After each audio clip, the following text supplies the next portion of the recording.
কিরম লাগছে ইন্দ্রাণী? দারুণ, মানে এত ভালো লাগছে না সত্যি। এখানে একদিনে থেকে পোষাবে না। তোমরা যারাই আসবে না, অ্যাটলিস্ট 2 দিনের জন্য এসো, অ্যাটলিস্ট 2 দিনের জন্য। ওই যে ওটা আমাদের রুম, না ওই পাশে একটা, এটা শুভদাদের রুম। এই যেটা, এই যে দেখো পুকুরটা।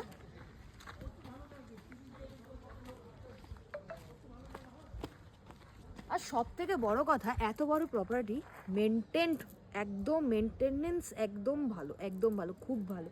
মানে হয় না অনেক বড় প্রপার্টি মেনটেন করতে পারে না, মানে সেরকম নয়, ভীষণ ভালো। আমি যখন ডুয়ার্সে গেছিলাম আমার একটা মেকআপের কাজের জন্য, মানে প্রি ওয়েডিংয়ের জন্য, তখনও আমরা যেই প্রপার্টিটাতে ছিলাম ওটাও ভীষণ সুন্দর ছিল। কি যেন নাম ছিল ডুয়ার্সের, ওটা খুব ফেমাস ছিল ওটা। ওটা ভীষণ ভালো ছিল, এটাও খুব ভালো। ওই যে কত হাঁস। হ্যাঁ